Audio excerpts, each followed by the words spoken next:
असल में ये वाक़या हुआ था जून 2002 में कि एक लड़की, टीनेजर लड़की, 15 साल की लड़की जिसका नाम कैरा रॉबिन्सन था, उसको अबडक्ट किया गया था, उसको किडनैप, अगवा किया गया था।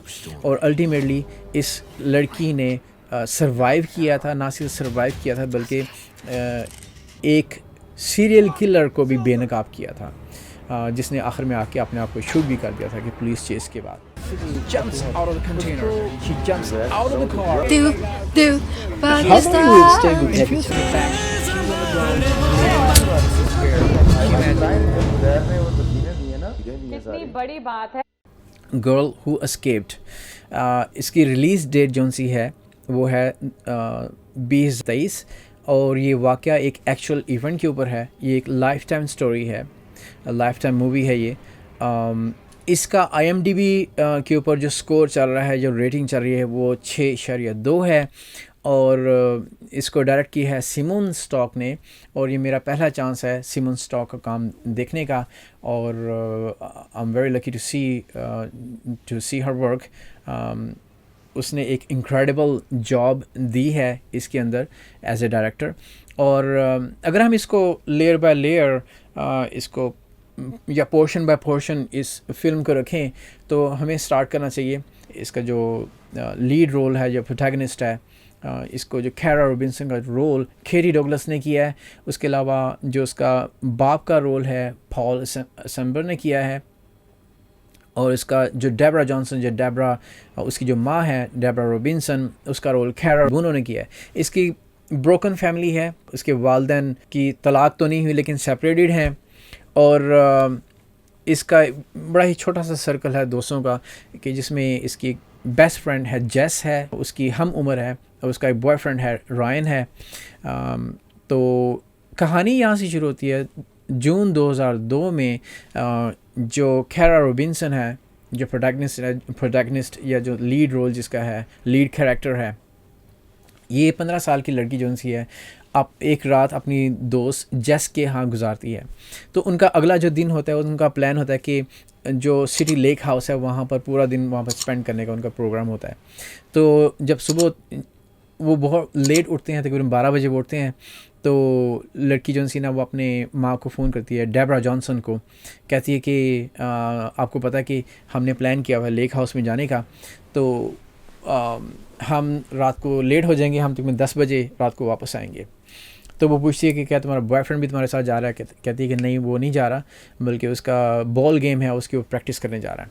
तो वो कहती है कि ओके। तो कहती है कि मेरा आपने वेट नहीं करना, मैं भी अगर 10 बजे से पहले या बाद में ना हो, मेरा वेट नहीं करेंगे, बल्कि तुम जाके सो जाना, क्योंकि मेरी भी डेट है और तुम अपने बाप को बता सकती हो इसके बारे में। तो उतनी देर में जो जेस है वो भी अपनी माँ को फ़ोन करती है। वो जब आती है वापस कहती है कि मुझे भी इजाज़त मिल गई है, लेकिन शर्त ये है कि हमें जो बाहर पौधे लगे हैं उनको पानी देना होगा। जब पानी दे देंगे तो फिर हम उसके बाद जा सकते हैं। तो जेस कहती है कि मैंने तो अभी नहाना भी है, तो हम ऑलरेडी लेट हो गए हैं। तो जो कैरा रॉबिन्सन है, उसकी जो दोस्त है, वो कहती है कि तुम ऐसा करो, तुम नहा लो, उतनी देर में मैं पौधों को पानी दे देती हूँ, ताकि इसमें हमारा टाइम काफ़ी बच जाएगा।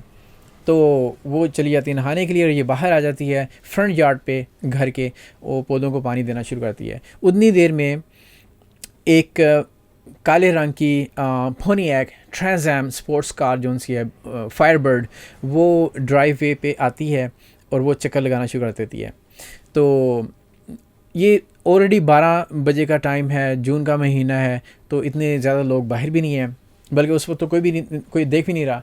तो एक आदमी है जिसकी उम्र 30 से 40 के दरमियान या 40 के करीब है, वो बाहर निकलता है अपनी स्पोर्ट्स कार से। उसके हाथ में कुछ पैम्फलेट्स वगैरह हैं, जो कि ऐसे लगता है जैसे कि सेल्स पर्सन है। वो कैरा के पास आता है, वो कहता है कि अगर क्या तुम्हारे पेरेंट्स घर में हैं, तुम्हारे वालिदैन तुम्हारे घर में हैं? तो वो कहती है कि मेरा घर नहीं है, बल्कि मेरी दोस्त का घर है। तो फिर वो फर्दर पूछता है कि क्या तुम्हारी दोस्त के पेरेंट्स घर में हैं, उसके वालिदैन घर पे हैं? वो कहती है कि नहीं, उसकी माँ तो इधर नहीं है। तो कहता है कि क्या तुम ये जो सी किताबें हैं ये तुम रखो, आप पकड़ती हो मेरे लिए? वो कहती है हाँ, क्यों नहीं। वो उसके पास जाता है, तो जो नेक्स्ट जो होता है वो उसकी पूरा जो 15 मिनट का जो वाक़या होता है, 15 मिनट का जो डिस्टेंस, जो टाइम स्लॉट लेते हैं ये दोनों जेस और खैरा आपस के अंदर, क्योंकि वो कहती है कि मुझे 15 मिनट लगेंगे, मैं नहा कर बाहर आ जाऊँगी, तुम पानी, पौधों को पानी दे देना, और हम जो टाइम है उसको समेट कर हम लेक हाउस के लिए निकल जाएंगे।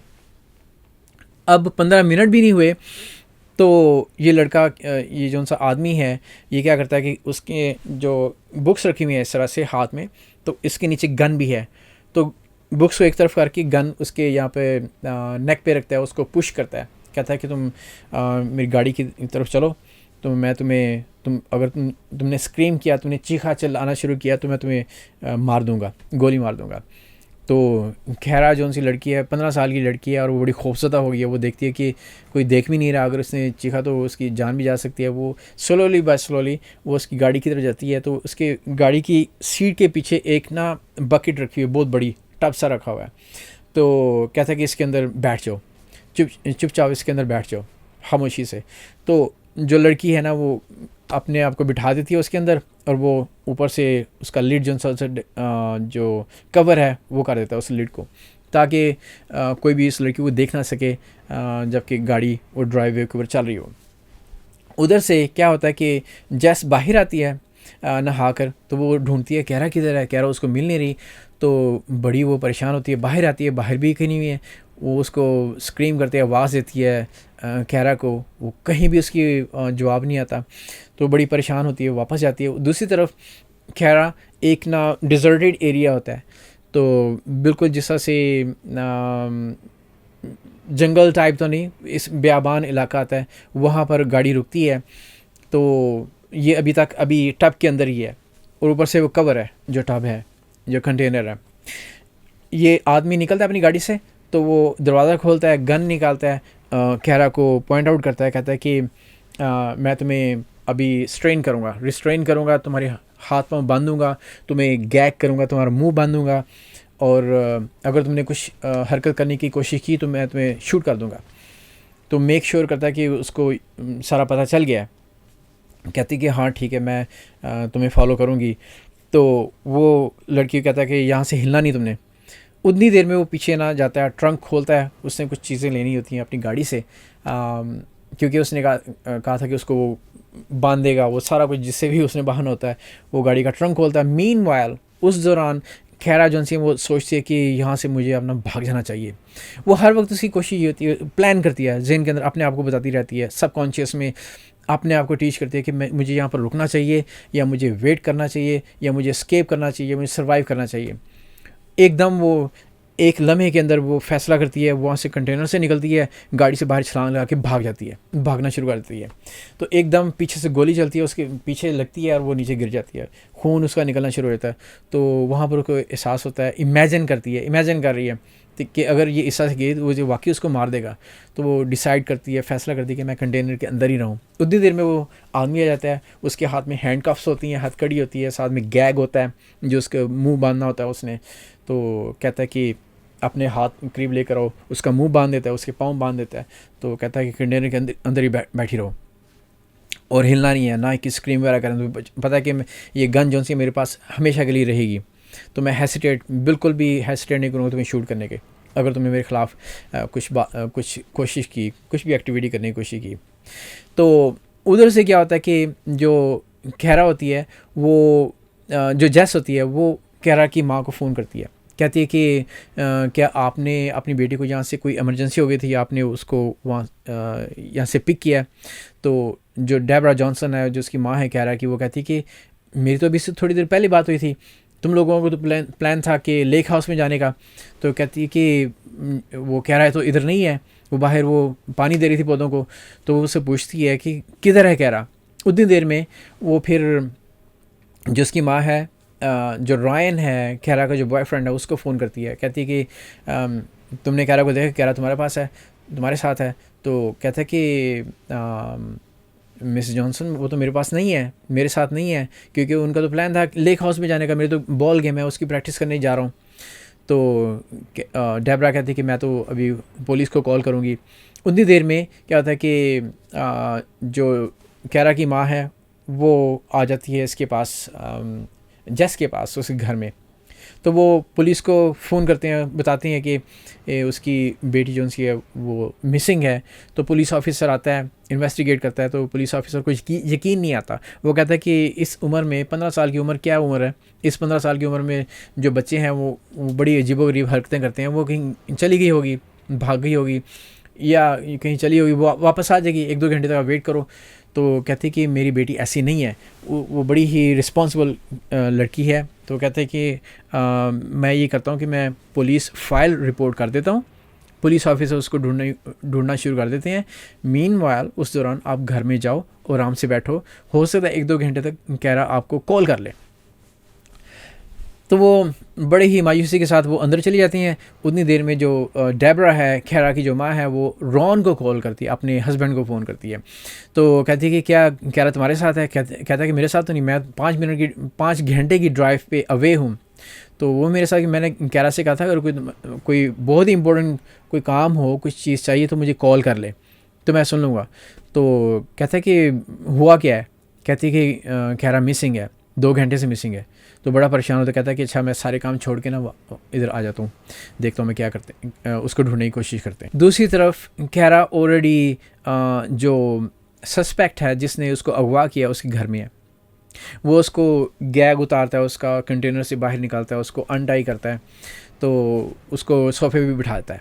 कहता है कि नोट पैड लेता है, उसके ऊपर लिखना शुरू करता है, उससे पूछता है, सवाल पूछता है, उससे कहता है कि तुम्हारा नाम क्या है, फिर तुम्हारी जो दोस्त है जिसके घर में तुम पानी वगैरह दे रही उसका नाम क्या है, फिर तुम्हारे वालदैन किधर हैं, उनका नाम क्या है, वो कहाँ कहाँ रहते हैं। जब उसको पता चलता है कि इसके वालदैन स्प्लिट हैं, सेपरेटेड हैं, तो उसको इमोशनली उसको थोड़ा सा कमज़ोर करना चाहता है। कहता है कि मैं समझ सकता हूँ कि इस एज के अंदर ब्रोकन फैमिली होना किस तरह से हो सके, एक बच्चे के जहन के ऊपर असर पड़ सकता है। तो उस वक्त कैरा कहती है कि मुझे बाथरूम जाना है। तो कैरा की वो सारी देख रही होती है अपनी सराउंडिंग्स में, वो कोशिश करती है कि जितनी भी इंफॉर्मेशन कलेक्ट हो सके वो अपने ऑब्जर्व कर ले।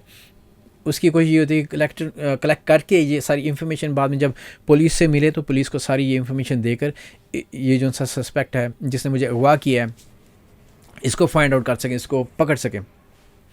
तो कहती है कि मुझे बाथरूम जाना है, उसको पॉइंट करता है कि उस तरफ बाथरूम है, उसमें चली जाओ। तो जब बाथरूम जाती है उसको देखती है कि फ़ीमेल हाइजीन की प्रोडक्ट्स उधर पड़ी हुई हैं, जिससे उसे पता चलता है कि इधर पहले भी कोई फ़ीमेल्स रहती रही हैं या कोई रहती है।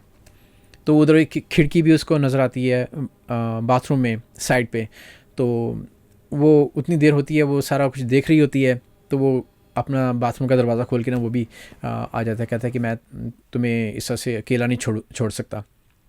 तो वो जब वापस आती है तो फिर वो क्या होता है कि वो आदमी उसको सोफे पे बैठाता है। वो कहता है कि मैं तुम्हारे लिए रूल्स यहाँ पर रखने लगा हूँ और मेक श्योर कि तुम इन रूल्स को फॉलो करोगे, और तुम रूल को फॉलो नहीं करोगी तो मैं बिल्कुल भी हिचकिचाऊँगा नहीं तुम्हें शूट करने के लिए। उसको बहुत ज़्यादा डराता है। तो क्या होता है कि उन सब रूल्स में क्या होता है कि तुमने मुझे ओबे करना है, और मोस्ट इम्पोर्टेंटली सबसे ज़रूरी कि तुमने मुझे डैडी कहना है। अब क्या होता है कि वो उससे कहता है कि तुमने कभी स्मोक किया है? तो कहती है कि मैंने कभी स्मोक नहीं किया। कहता है कि तुम्हें स्मोक करना पड़ेगा मुझे। वो पॉट लेकर आता है, मैरिजुआना होती है उसके अंदर। तो उसको ना कहता है कि मैं तुम्हें बताता हूँ किस तरह स्मोक करते हैं। वो स्मोक करके दिखाता है। कहती है कि मुझे एक दफ़ा फिर टीच करो किस तरह से स्मोक करनी है, क्योंकि मैंने कभी स्मोक नहीं किया। तो कहता है कि तुम हद से बढ़ रही हो, अगर तुमने कोशिश की या मुझे बेवकूफ़ बनाने की कोशिश की तो मैं तुम्हें गोली मार दूँगा। तो वो डर जाती है वहाँ पर। फिर उससे पूछता है कि तुमने कभी सेक्स किया है, तुम्हारा बॉयफ्रेंड जो है तो उसके साथ कभी सोई हो? तो वो कहती है कभी नहीं। तो वो उसको क्या होता है कि फिर उसको पोर्नोग्राफी अपने साथ फोर्स करके उसको दिखाता है। उसके बाद फिर उसके साथ रेप करता है। ये सब चीज़ें जो उनसी हैं मूवी में बताने का मकसद एजुकेशनल है, लेकिन कोई इस तरह के सीन मूवी के अंदर नहीं है। ये फैमिली मूवी है, आप सब लोग देख सकते हैं, और मैं हाईली रेकमेंड करता हूँ जितने बच्चे वगैरह हैं फॉर एजुकेशनल पर्पस इसको देखें। इससे सीखें कि एक जो टीनेजर है उससे कोई एडवांटेज ना ले सके, कोई बेवकूफ़ किसी को बना ना सके, क्योंकि अल्लाह ताला ने हर एक इंसान को इतनी करेज दी है कि वो अपने लिए अपनी जान बचाने के लिए हर कुछ कर सकता है। फिर क्या होता है कि बंदा होता है वो कहता है कि अब इस तरह से कि मैं तुम्हें जाने दूंगा जब मैं तुम्हारे साथ सारा कुछ कर लूँगा, लेकिन अगर तुमने पुलिस को मेरे बारे में बताया तो पूरी ज़िंदगी के लिए तुम्हारे माथे पे और तुम्हारे जहन में एक डॉट मार्क लग जाएगा कि मैं वो लड़की हूँ जिसको रेप किया गया था। उसको बहुत ज़्यादा फ्रस्ट्रेशन होती है, उसको बताता है, उसको यकीन दिलाता है कि अगर उसने कोई ऐसी हरकत की तो वो उसको छोड़ेगा नहीं। रात होती है तो इसकी तबीयत बड़ी अपसेट हो जाती है, कह रहा कि फ़िज़िकल अब्यूज़ भी होती है ये। तो कहता है कि मैं तुम्हें 2 पिल्स देता हूँ, ये तुम खा लो और इसके बाद तुम्हें कुछ भी नहीं होगा, तुम आराम से सो जाओगी। उसको उसी तरह से बांध के वहाँ पर लेट जाता है। उससे पहले क्या होता है कि उसकी जो लड़की है ना, बार बार सोचती है, जब वो बाथरूम में जाती है तो वहाँ पर भी इमेजिन करती है कि मुझे यहाँ पर रुकना चाहिए, सर्वाइव करना चाहिए, वेट करना चाहिए या एस्केप करना चाहिए। और धीरे धीरे में जब वो सोच रही होती है, वो बाथरूम से बाहर जा रही है, अचानक वो पीछे से आता है, उसके बाल नोचता है तो उसको गोली मार देता है। तो फिर इमेजिन कर रही होती है, ख्यालात बना रही होती है, तो वो वहाँ पे डिसाइड करती है कि वहाँ पे स्टे करे। फिर उसको ना उसके कमरे में ना बहुत ज़्यादा परिंदे नज़र आते हैं जो पिंजरों में के अंदर बंद हैं। वो उसके बारे में पूछती है कि ये तुम्हारे परिंदे सबसे फेवरेट कौन सा परिंदा है। कहता है कि सारे मेरे फेवरेट हैं, अगर कोई फेवरेट ना हो तो यहाँ पर ना होता। फिर ये अपॉर्चुनिटी लेकर, क्योंकि वो बड़ी क्लेवर होती है, उसके अंदर जो वो फाइंड आउट करना चाहती है कि इसका बैकग्राउंड क्या है, ये है असल में कौन बंदा। तो कहती है कि तुम कभी हाई स्कूल में गए हो। कहता है कि मैं हाई स्कूल मेरे लिए बड़ा मुश्किल था, फिर मैं बाद में नेवी में चला गया। नेवी में चला गया कितने साल। तो फिर कहती है और तुम कहीं जाना पसंद करो, कहाँ जाओ। कहता है कि मैं सैन डिएगो जाऊँगा क्योंकि मैं वहाँ पर रहता रहा हूँ। तो इतनी सी इन्फॉर्मेशन होती है। फिर वो देखती है कि कौन कौन सा परिंदा है। फिर जो बेडरूम है, बेडरूम में जो बेड है उसके पीछे एक बहुत बड़ा वुल्फ की ड्राइंग है। फिर देखती है कि उसने जो एक लिविंग रूम है उसके एक कबर्ड लगा होता है, उसके नीचे कुछ ड्रॉर्स हैं, वो ड्रॉर्स पुल करता है, उसके अंदर ना कुछ इन्फॉर्मेशन होती है, वो उसको स्टडी करता है थोड़ा सा। तो वो जो नोटबुक होती है वहाँ पर देखता है, उसको कुछ समझ आती है कि ये कुछ इंपॉर्टेंट इसके अंदर डॉक्यूमेंट्स हैं या इंपॉर्टेंट चीज़ें हैं। तो फिर वो डिस्ट्रैक्ट होकर ना उसको एहसास नहीं दिलाती कि इसने देखा है उसको। तो रात होती है, वापस उस जगह भी आते हैं कि रात होती है, उसको गोलियां देता है। तो वो उसको हैंडकफ करता है, उसका पाँव बांधता है, जिस तरह से बंजी कॉर्ड होती है, बंजी कॉर्ड के साथ वो ब्रैकेट होती है जिसके साथ वो पेच से लगे होते हैं, वो उसको उसके साथ बांधता है। तो वो सो जाता है उसके नेक्स्ट। जब सुबह अर्ली मॉर्निंग होती है, सुबह होती है, तो उसकी आँख खुलती है लड़की की। लड़की देखती है कि ये तो सोया हुआ है अभी तक।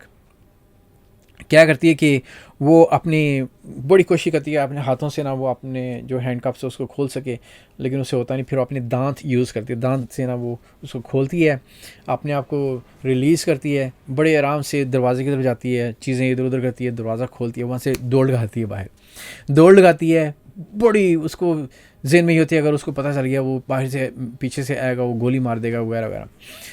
जब दूर जाती है तो एक सड़क में ना एक गाड़ी आ रही होती है, गाड़ी को देखना उसको इशारा करती है, गाड़ी रुकती है। गाड़ी के अंदर 2 काले आदमी होते हैं, 2 ब्लैक मैन होते हैं वहाँ पे उसके अंदर बैठे होते हैं।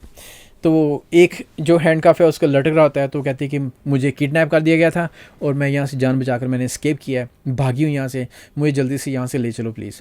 तो मुझे कोई जो सबसे करीबी पुलिस स्टेशन है वहाँ पर मुझे ले चलो। वो उसको अंदर बिठाते हैं गाड़ी में, जो करीबी पुलिस स्टेशन था वहाँ पर ले जाते हैं। करीबी पुलिस स्टेशन जाकर वो सारा कुछ अपना बता देती है पुलिस ऑफिसर को कि इस तरह से हुआ था वगैरह वगैरह। तो फाइंड आउट करते हैं रिकॉर्ड 18 घंटे पहले उसकी माँ ने रिपोर्ट की। तो उसकी माँ को फ़ोन करते हैं, तो उसकी माँ भागी भागी आती है, दोनों मिलते हैं। फिर पुलिस जो होती है वो पूछती है कैरा से कि क्या तुम हमारी मदद करोगी इसको आइडेंटिफाई करने के लिए, जो उनसा सीरियल किल ये जो बंदा है जिसने तुम्हें किडनैप किया था। तो वो ज़हन में सोचते हैं कि हाँ जस्टिस होनी चाहिए और मैं तुम्हारी ज़रूर मदद करूँगी। वो पुलिस को लेकर वहाँ पर जाती है, तो वहाँ पे देखती है कि सारे जो उनसे घर हैं एक ही डिज़ाइन के बने होते हैं। वो भूल जाती है कि कौन सा घर है। वहाँ पे एक काम लॉन के ऊपर ना कुछ काम कर रहा होता है बंदा, वो उसको पकड़ते हैं, उससे पूछते हैं कि उसको सारा बताते हैं कि इस तरह का घर है, इस तरह का बंदा है, तुमने देखा था कि मुझे नहीं पता कहते। फिर वो अंदर की बताती है कि उसके घर के अंदर जो बेडरूम है उसके पीछे वुल्फ की तस्वीर है, उसके अंदर परिंदे हैं बहुत ज़्यादा। फिर वो पहचान जाता है क्योंकि वो घर घर में काम करता है, तो वो आइडेंटिफाई करता है कि ये फ़लाँ ये घर है। वो जब घर को तोड़ के अंदर जाते हैं तो अंदर सारा कुछ उसी तरह से जिस तरह से खैरा ने उनको डिस्क्राइब किया होता है। फिर वो क्लोजेट की तरफ इशारा करती है, वो खोलते हैं तो अंदर से जो प्रेस कटिंग्स हैं वो आती हैं, वो उनको मिलती हैं, जो उनसे न्यूज़ कटिंग्स होती हैं। उसके ऊपर 3 मिसिंग लड़कियों के वो कटिंग्स भी होती हैं जो कि मिसिंग होती हैं, जो बाद में फिर उनकी लाशें मिलती हैं बाद में। तो उस तरफ से इतनी इन्फॉर्मेशन मिल जाती है। तो क्या होता है कि वो मज़ीद रिकॉर्ड निकालते हैं back to the police station. क्या होता है कि वो जो शेरिफ होता है वो अपने कोली को बता रहा होता है कि इस तरह से ये लड़के, इस बंदे का बैकग्राउंड ये कि इसने 3 मर्डर किए हुए हैं। इसका नाम रिचर्ड एवनिट्स है।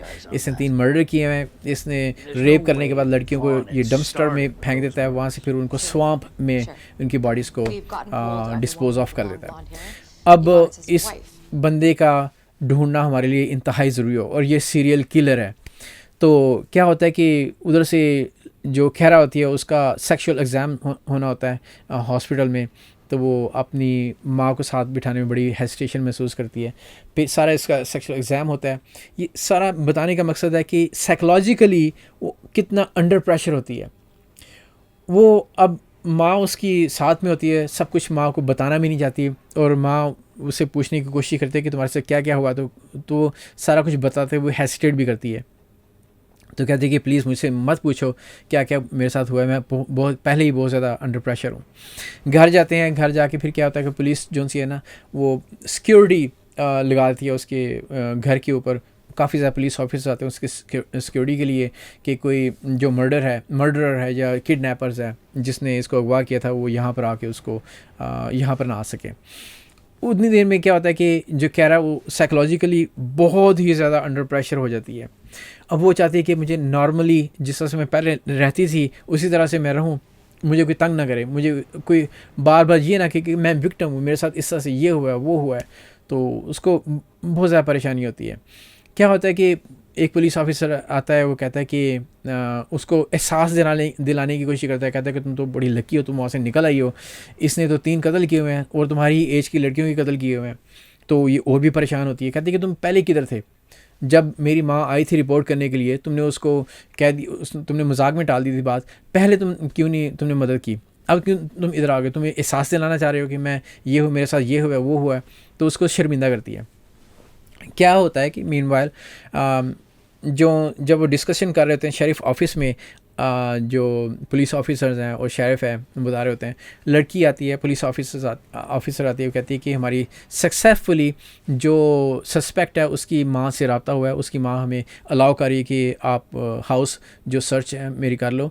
उसके बाद उसकी बीवी के साथ भी हमारा रब्ता हुआ है और वो कहती है कि मैं हर किस्म का ताउन करने के लिए तैयार हूँ।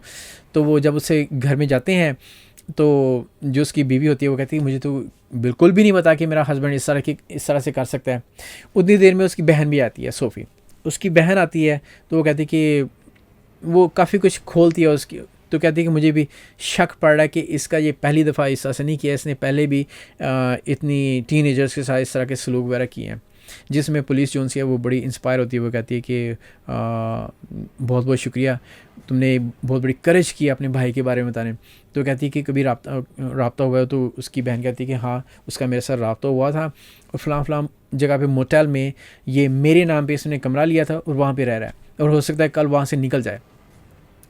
उतनी देर में दूसरी तरफ जो खैरा है वो अपने घर में है और जिस तरह से हाउस बड़ी ही सिक्योरिटी के अंडर सिक्योरिटी वो वहाँ पे बैठी हुई है, फ्रस्ट्रेटेड है। और आज ही उसका बॉल गेम है, उसके जो बॉयफ्रेंड है उसका मैच है वहाँ पर, जो उसको देखने के लिए जाना उसने। उतनी देर में शेरिफ आता है, वहाँ पे आता है। तो उसको शेरिफ को देख के वो घबरा जाती है, कहती है कि तुम भी मुझे सांस दिलाने के लिए आए हो कि क्या कुछ हुआ मेरे साथ। कहता है कि मैं इसलिए नहीं आया, मैं इसलिए आया हूँ कि तुम एक बहुत ही ब्रेव गर्ल हो, इस एज के तुमने एक इनक्रेडिबल किस्म का काम किया है और तुम्हारी वजह से हम एक सीरियल किलर को पकड़ने जा रहे हैं। और अगर हम पकड़ सके तो ये तुम जान लेना कि सिर्फ तुम्हारी ही वजह से हम इसको पकड़ सकें और तुम विक्टिम नहीं हो। जो उसके साइकोलॉजी में चला था, उसके ब्रेन में चला था कि मैं विक्टिम हूँ और मैं सर्वाइवल नहीं हूँ। कहता है कि तुम विक्टिम नहीं हो बल्कि तुम सर्वाइवर हो और तुम्हारी वजह से बहुत से लड़कियों का फ़ायदा होगा। ये इसको उसको एहसास दिलाता है और वो कंफर्टेबल महसूस करती है कि अब थोड़ी सी पिक्चर थोड़ी डिफरेंट हुई। वो उससे पूछती है कि क्या वाकई उसने 3 कत्ल किए। कहता है कि हमें पूरा श्योर नहीं है, अभी पूरे हमारे पास सबूत नहीं है, लेकिन हमें यकीन है कि इसी ने किया है। जब ये आ जाएंगे, जब हुआ सारा कुछ, हमने इसको अरेस्ट कर लिया, तो यकीन करना कि सिर्फ तुम्हारी वजह से हुआ है सारा कुछ। ये अगर तुम इसके अंदर ना आती, तुम्हें ना वो पकड़ता और तुम इसका करेज ना करती, तुम इसका से इंफॉर्मेशन ना लेती, तुम इससे बहादुरी का मुजाहरा ना करती, तो आज मे भी तुम भी इधर हमारे साथ ना होती। तो वो चला जाता है। उतनी देर में उसका जो बॉयफ्रेंड है, उसकी बॉल गेम का टाइम होता है, तो कहती है कि मैं जा रही हूँ अपने बॉयफ्रेंड की गेम को देखने के लिए। कहती है, उसकी माँ आती है, कहती है कि तुम नहीं जा सकती, मैं बहुत ज़्यादा परेशान हूँ, ये ना हो कि वो उधर आ जाए, वहाँ पर आके तुम्हारे साथ कुछ सलूक करे, इतने बंदे हैं, लोगों का हजूम है, मैं चाहूँगी कि तुम घर पर रहो जब तक वो अरेस्ट नहीं हो जाता। कहती है कि बड़े गुस्से में आती है, जो कह रहा होती है अपनी माँ से, कहती है कि जो सारा मकसद है वो इधर नहीं है, मैं हूँ इधर, वो हमारे साथ नहीं है, मैं हूँ तुम्हारे साथ, और मैं अपना फ्रीडम वापस लेना चाहता हूँ। मैं ये नहीं चाहती कि मेरा फ्रीडम भी मुझसे छीन कर वो एक तरफ हो जाए। वो ज़िद करके चली जाती है बॉल गेम देखने के लिए। उतनी देर में वो जो मोटेल है उसका सारा जायज़ा लेते हैं, वो देखते हैं कि कहाँ पर हो सकता है, कहाँ पर ये होगा, कहाँ पर ये फ़रार हो रहा है।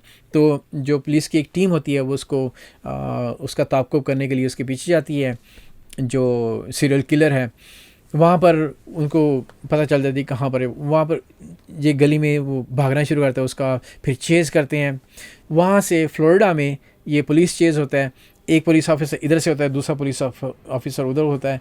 तो दोनों गन निकालते हैं, ये भी गन निकाल के, ये आर्म्ड होता है। तो कहता है कि अगर तुम करीब आओगे तो मैं तुम्हें शूट कर दूँगा। तो उतनी देर में ये बड़ा खूबसूरत सीन है, इधर से वो उसका जो बॉयफ्रेंड है वो इस से शॉट मारता है, उधर से ये अपने आप को शूट कर देता है।